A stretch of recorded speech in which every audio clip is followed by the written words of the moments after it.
الحمد لله رب العالمين، خلق فسوى وقدر فهدى، ونشهد أن لا إله إلا الله ولي الصالحين. إن ولي الله الذي نزل الكتاب وهو يتولى الصالحين. ونشهد أن سيدنا ونبينا وحبيبنا محمدا عبد الله ورسوله. اللهم صل وسلم وبارك عليه وعلى آله وأصحابه والتابعين ومن تبعهم بإحسان إلى يوم الدين، ثم أما بعد. إخواني وأحبتي في الله عز وجل، موضوع خطبتنا اليوم سورة الشمس، منهجيات في الإصلاح والتغيير. وهي السورة في ترتيب نزولها في القرآن الكريم هي 26، وتبدأ بقول الله تبارك وتعالى: والشمس وضحاها والقمر إذا تلاها.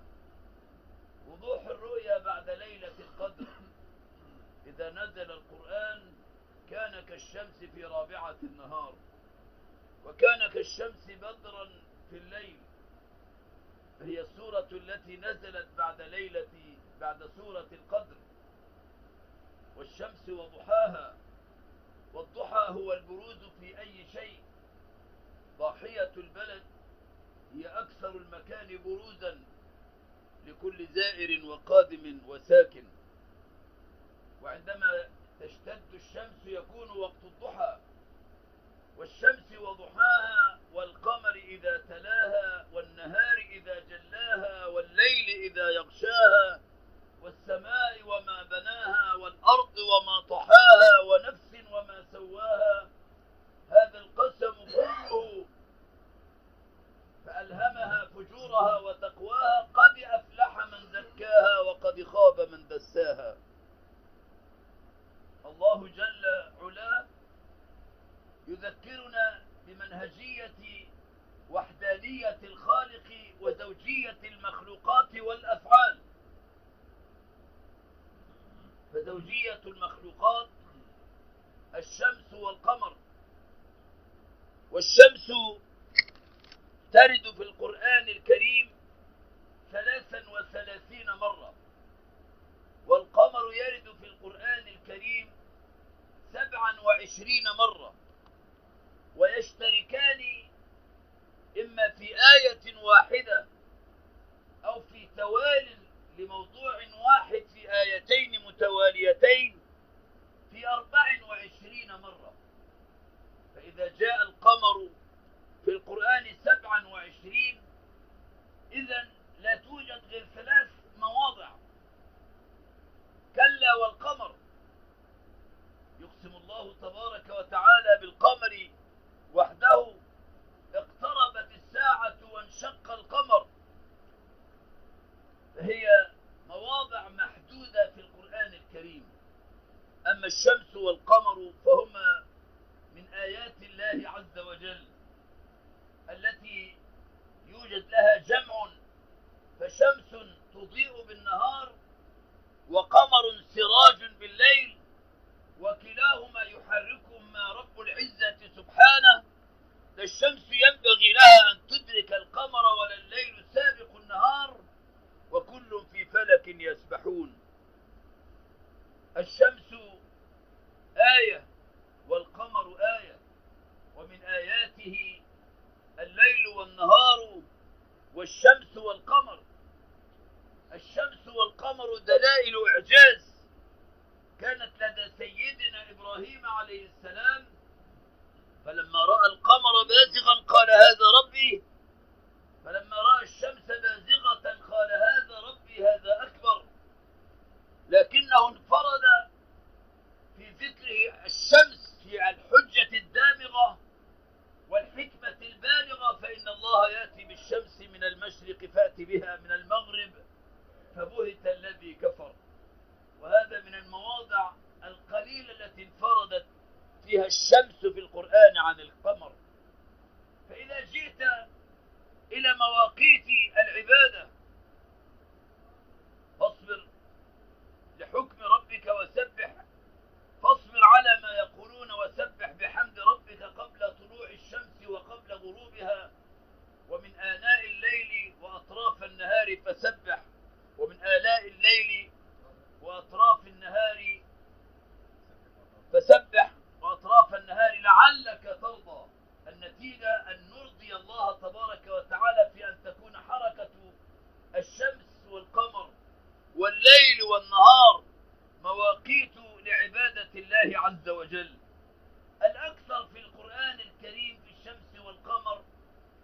ليس فقط أنهما آيات للدلالة على وحدانية الخالق سبحانه، وإنما منح الخالق في التسخير. الله تبارك وتعالى يكرر مرات بنفس اللفظ: والشمس والقمر كل يجري لأجل مسمى، كل يجري لأجل مسمى. فهو توقيت إلى يوم القيامة، لكنه يسير في هذه الدنيا بانتظام وحدانية الخالق وزوجية المخلوقات، مسخرة لنا لأننا في حاجة إلى شمس وقمر. ومنهجية الشمس والقمر تعطي هذه الصورة التي يجب أن يكون عليها الإنسان توافقا مع الكون. فالشمس فيها طاقة، هذه الطاقة تعطي الأرض كلها وتعطي الكون كله هذه الطاقة دون مقابل، فتعطي منهجية التكافل. فالإنسان القوي يجب أن يتكافل مع الضعيف عونا له، والغني يجب أن يتكافل مع الفقير كفالة له، والعالم يجب أن يتكافل مع الجاهل تعليما له، والأصل أن يكون ذلك بغير مقابل إذا كان الطرف الآخر لا يستطيع أن يقدم شيئا. فمنهجية التكافل، فإذا كان الطرف الآخر عنده شيء فنعود إلى منهجية التبادل، كما أن الإنسان يتبادل مع الشجر، نعطيه نحن ثاني أكسيد الكربون ويعطينا هذا النبات وهذا الشجر وهذه الخضرة الأكسجين. منهجية التكافل تقوم على الرحمة، ومنهجية التبادل تقوم على العدل، وكلاهما لا يغنيان عن منهجية التدافع. فالتدافع في هذا الكون منهجية أصيلة، حتى وآية لهم الليل نسلخ منه النهار فإذا هم مبصرون. فنحن في منهجية التدافع بين أنواع الحيوانات والطيور والزواحف، هناك حالة من التدافع بين الكائنات. كذلك الإنسان منهجية التدافع تقوم على خلق القوة، فبين خلق الرحمة في التكافل وخلق العدل في التبادل وخلق القوة في التدافع يعيش الإنسان سلما مع هذا الكون، ويستطيع أن يعيش عزيزا أبيا عابدا لله تبارك وتعالى. كل هذا يدل على وحدانية الخالق الذي خلق هذا الكون بهذه المنهجيات. كل يجري لأجل مسمى، وكل في فلك يسبحون بانتظام يستطيع به كل داعية أن يجعل من لا يؤمن بالنص وحيا من الله أن يكون الكون سبيله، كما فعل إبراهيم وغيره، سبيلا لدعوة الناس إلى وحدانية الله عز وجل. عندنا الليل والنهار كذلك في القرآن الكريم يذكران معا بشكل شبه دائم، بل يندر أن يذكر الليل دون أن يذكر النهار، أو يذكر النهار معه الليل. فالليل ذكر 93 مرة، والنهار ذكر 57 مرة. من هذه 57 54 مرة يقترن الليل مع النهار، اقتران أداء وظائف. ومن آياته الليل والنهار والشمس والقمر. قل أرأيتم إن جعل الله عليكم الليل سرمدا إلى يوم القيامة من إله غير الله يأتيكم بضياء أفلا تبصرون. ومن آياته جعل لكم قل لو جعل الله لكم النهار سرمدا إلى يوم القيامة من إله غير الله يأتيكم بليل تسكنون فيه. الإنسان يحتاج إلى المعاش والحركة والانطلاق، ويحتاج إلى السكن والهدوء. وجعلنا الليل لباسا وجعلنا النهار معاشا، حالة تكاملية تدل على الاحتياج.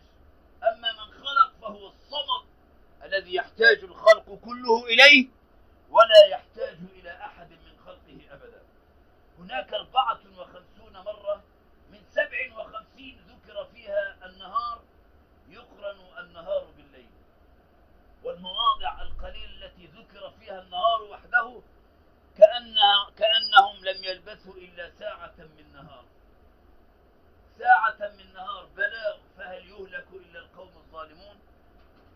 تمثيل يتعلق بحالة الإنسان،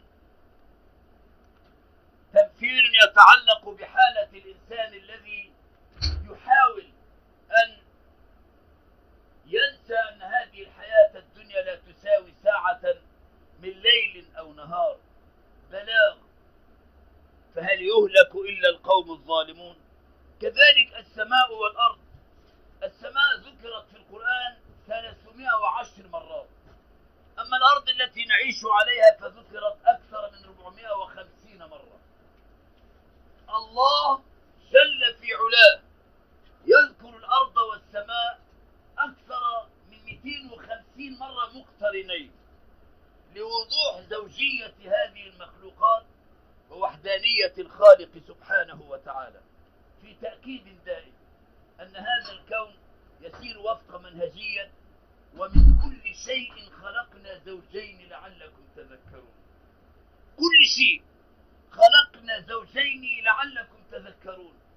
وقفت أستاذة أمريكية في إحدى محاضراتها تقول مفتخرة معتزة بفجورها، تقول أنا لسبينيا، أنا أعيش مع واحدة متزوجة إنسانة مثلها، أنثى مثلها، وتفخر بهذا أمام الناس. فألهمها فجورها وتقواها، ليس ألهمها أي أمرها، وإنما هيأ لها أسباب أن تكون فاجرة، وهيأ لها أسباب أن تكون تقية. أفنجعل المتقين كالفجار؟ قل إن الله لا يأمر بالفحشاء تقولون على الله ما لا تعلمون. فرفعت يدي قلت لها هل يمكن أن نتحاور حول هذه النقطة دون أن يكون كوني تلميذا وأنت أستاذة حاجبا، دون أن يكون الحوار متكافئا؟ فوافقت. قلت لها هل تستغنون هنا في أمريكا أو في أي مكان في العالم عن الكهرباء؟ قالت الحياة تقف كلها إذا توقفت الكهرباء. نحن عندما انقطعت الكهرباء في نيويورك كاد الناس أن يموتوا في شهر أغسطس. قطعوا الكهرباء عن العراق لما دخلوا سنة 93 في شهر مارس 93، فقطع الله عنهم الكهرباء في 6 ولايات أمريكية وكندية. وكذب الرئيس كما يكذب دائما أبدا الحقير الصغير بوش،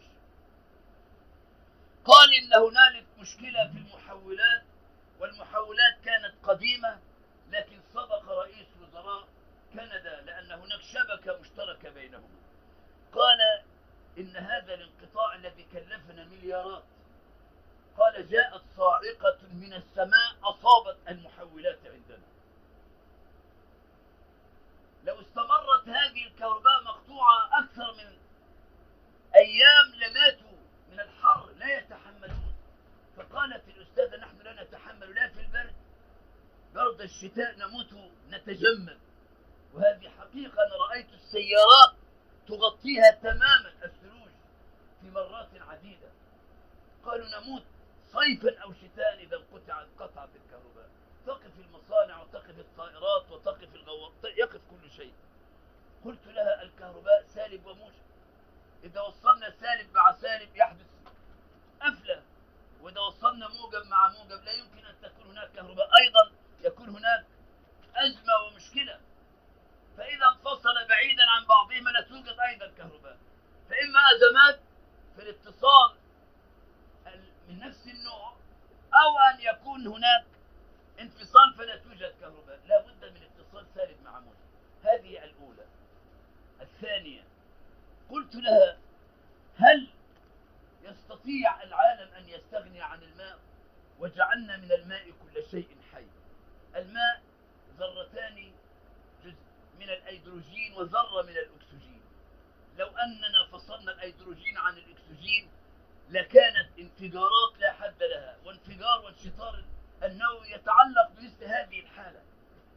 فإذا وضعنا الأيدروجين وحده والأكسجين وحده، مادة مشتعلة ومادة مساعدة على الاشتعال، انفجر العالم كله. وإذا البحار سجرت ربما كان انفصال هذه الجزئيات المائية، فتحول الماء إلى تفجير ناري للعالم كله. المغناطيسية، السالب إذا وصلته بالسالب يتنافر، والموجب إذا وصلته بالموجب يتنافر. opposite attract، المختلف يحدث هناك انجذاب. الانجذاب يأتي بشكل قوي وفطري وطبيعي مع المختلف وليس المتفق. ثم الموجات المتعلقة بالسحاب، ألم ترى أن الله يجري سحابا ثم يؤلف بين شحنات سالبة وموجبة؟ والجاذبية، هل نستطيع أن نمكث هنا على الأرض دون هذه الجاذبية التي فيها أيضا سالب وموجب؟ فذكرت هذه الجوانب الخمس من أشياء كثيرة، ومن كل شيء جعلنا زوجين لعلكم تذكرون. لكن مع هذا الفجور توجد فطرة في الحقيقة اعترفت بالهزيمة في الحوار وقالت أنا مخطئة وسأراجع نفسي فيما فعلت في حياتي التي تحولت إلى صورة مختلفة عن ناموس هذا الكون. قلت لها إن الخالق واحد، وهو سبحانه وتعالى خلق الكون على نسق واحد، ومن كل شيء خلقنا زوجين لعلكم تذكرون. حتى إن الإنسان والحيوان يتم التكاثر بالتقاء الذكر مع الأنثى، ويذهب الذكر إلى الأنثى أو تذهب الأنثى إلى الذكر في عالم الحيوان. لكن في عالم النبات هناك ذكورة وأنوثة، ولا تستطيع الشجرة أن تميل نفسها على الشجرة المجاورة أو البعيدة، ويتم التلقيح بينهما. وجعلنا الرياح لواقح، قامت الرياح بعمليات التلقيح بين ذكورة النبات وبين أنوثة هذا النبات. هذه الرياح نفسها تتحول إلى لوافح، وفي عاد إذ أرسلنا عليهم الريح العقيم. الريح العقيم ما تذر من شيء أتت عليه إلا جعلته كالرميم. إذن الله جل في علاه جعل من زوجية هذه المخلوقات تناسق في هذا الكون. الرجل الذي يستعلي على المرأة، الله لم يذكر المرأة في القرآن إلا أنها منك. الله عز وجل يقول يا أيها الناس اتقوا ربكم الذي خلقكم من نفس واحدة. قال سيد قطب رحمه الله رب واحد ونفس واحدة تفرع عن النفس الواحدة ولم يتفرع عن الذات الإلهية. وخلق منها زوجها وبث منهما رجالا كثيرا ونساء. منها هي مني وأنا منها، هي أختي وأمي وزوجتي وابنتي، هي قطعة مني. فلماذا هذا الاستعلاء من الرجال على النساء؟ ولماذا هذا النشوز من بعض النساء على الرجال؟ والنشوز حالة استعلاء. هذا التوافق. ومن آياته أن خلق لكم من أنفسكم أزواجا لتسكنوا إليها. من عنده قصر منيف هو قبر أنيق إذا لم تكن فيه زوجة. إذا لم تكن فيه زوجة يتحول إلى قبر أنيق لهذا الرجل، لأنه لا توجد فيه النفس الأخرى. وخلق منها، الله تبارك وتعالى يقول وخلق منها زوجها. ومن آياته أن خلق لكم من أنفسكم أزواجا لتسكنوا إليها. بيت تسكنوا فيه وزوجة تسكن إليها، وجعل بينكم مودة ورحمة إن في ذلك لآيات لقوم يتفكرون. إذا هذا الاستعلاء، الرجال على النساء والنساء على الرجال، حتى خرجت عملية وأفكار الجندر الآن. النساء يريدن أن يكون هن الوحيدات اللي عايشين في العالم كله. حالة هوس، حالة جنون، حالة جنون. يريدون أن تكون مسألتهم مثل النعجة دلي التي شحنوها منها فيها، وخرجت النعجة دلي ولم تعش إلا سنين معدودة ثم ماتت، وولدت عجوزة مثل أمها. لا يوجد فيها هذه الحياة التي تبدأ ب7 مراحل، ولا يزال الإنسان في بطن أمه. ولقد خلقنا الإنسان من سلالة من طين ثم جعلناه نطفة في قرار مكين، ثم خلقنا النطفة علقة، فخلقنا العلقة مضغة، فخلقنا المضغة عظاما، فكسونا العظام لحما، ثم أنشأناه خلقا آخر. فتبارك الله أحسن الخالقين. ثم الهبة يهب لمن يشاء إناثا ويهب لمن يشاء الذكور، أو يزوجهم ذكرانا وإناثا ويجعل من يشاء عقيما. الله قدر أن هذا الكون في هذا التنوع ذكر وأنثى، حق وباطل، وباطل، شمس وقمر، ليل ونهار، تتعدد هذه الأنواع من أجل أن يكون هناك توافق، من أجل أن يكون هناك تعاون، كل فيه صفات يحتاجها الآخر. الرجل والمرأة فيهم صفات متفقة في كثير ومختلفة في 5 جوانب محددة. في الجانب الجسمي هناك اختلاف، وحاولوا في أمريكا محاولات علمية فعلا وكتب عنها. نريد أن يحمل الرجل، لماذا لا يحمل الرجل؟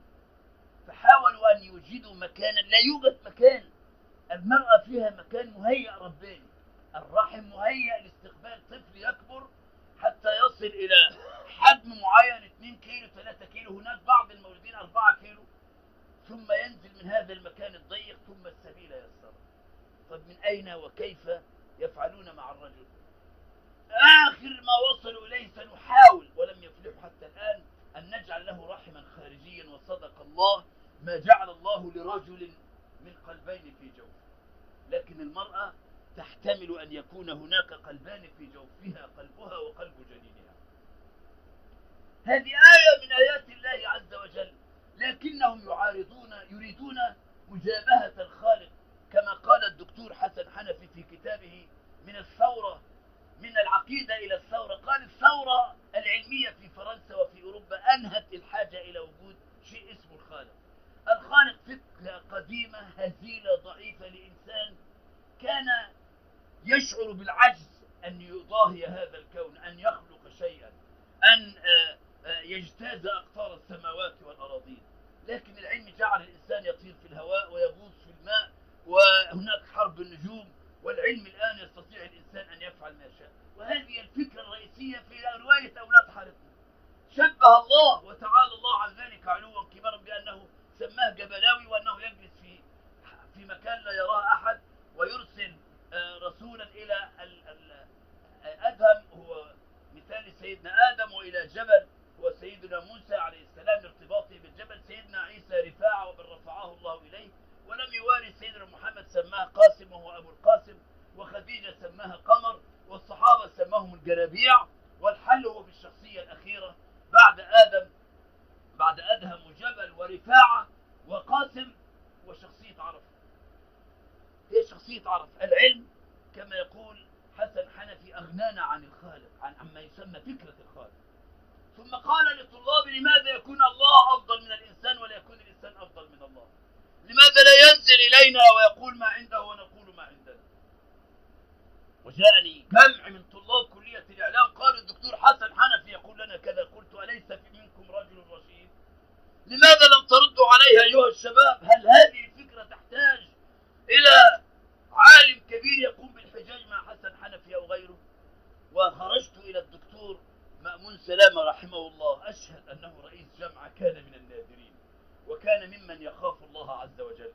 قلت له: دكتور حسن، أمر لا يتعلق بالهجوم على جماعات ولا على أفراد، جئتك لله وأنت رجل عابد لله عز وجل، انتصر لله. حسن حنفي يقول إن الله لا لزوم له، إن الله جل في علاه، لماذا لا يأتي إلينا ويقول ما عنده؟ أفمن يخلق كمن لا يخلق؟ قلت له: خذ قرارا. فقلت له: إن هذه الجامعة يمكن أن تسيل فيها الدماء إذا مس اسم الله بكلمة، فأرجوك احفظ هذه الجامعة أن تسيل فيها الدماء. نحن لا نضمن أن يكون هناك طالب متهور أن يقوم بقتله. فدعاه وأمره وزجره أن يمتنع تماما عن أن يقول كلمة من هذه، لكن كتبه فاضحة. والحمد لله كان هناك من الباحثين الجادين الدكتور أحمد جاد تعقب أفكاره الهابطة الفارغة من المضمون العقلي والفكري والشرعي، فتعقب هذه المعاني كلها ورد عليها في رسالته العلمية للدكتوراه بإشراف الأستاذ الدكتور عبد الحميد، مذكور من أعلم علماء الأمة بفضل الله عز وجل. إن الذين يلحدون في آياتنا لا يخفون علينا. يا إخواني، ما نقوله هنا في هذه الخطبة عن مفاتيح سورة الشمس، هناك حالة إلحاد تنتشر في مصر الآن والأمة العربية والإسلامية. هل تعلمون أن هناك آلافا من الحالات الآن تطلب الزوجة الطلاق لأن زوجها ألحد ويسب الله علنا وينكر وجود الله في مصرنا؟ يا إخواني، إن الله تبارك وتعالى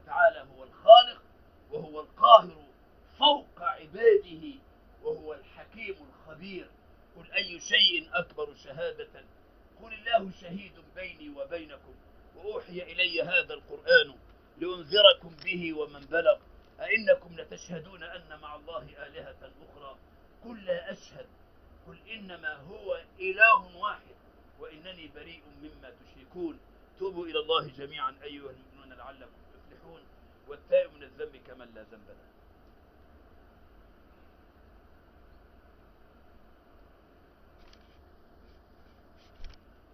الحمد لله والصلاة والسلام على سيدنا وحبيبنا رسول الله. اللهم صل وسلم وبارك عليه وعلى آله وصحبه ومن والاه، ثم أما بعد. إخواني وأحبتي في الله عز وجل، الله جل في علاه جعل هذا الكون مختلفا، ليس اختلاف تضاد وإنما اختلاف تعاون وتنوع، واللباقة كيف ندير هذا التنوع بين ليل نسكن فيه لا يتحول الليل إلى نهار، فإن هذا على خلاف النواميس الربانية. الشمس والقمر، الليل والنهار، السماء والأرض، النفس المهيئة للفجور وللتقوى. أنت عندك نفس خلقها الله تستطيع أن تفهم الحق عقلا، وفيها الفطرة من الله عز وجل، فطرة الله التي فطر الناس عليها، ثم أرسل الرسل وأنزل الكتب لكي يجعل هذه الفطرة مع الفكرة يلتحمان معا في صناعة التزكية، منهج التزكية، وهو ما سيكون إن شاء الله موضوعنا بإذن الله عز وجل في خطبتنا القادمة بإذن الله تعالى. اللهم اغفر للمؤمنين والمؤمنات الأحياء منهم والأموات. ربنا اهدنا واهد بنا واجعلنا اللهم السببا لمن اهتدى. اللهم آت نفوسنا تقواها وزكها أنت خير من زكاها، أنت وليها ومولاها. اللهم إنا نسألك الهدى والتقى والعفاف والغنى، ونسألك اللهم رضاك والجنة، ونعوذ بك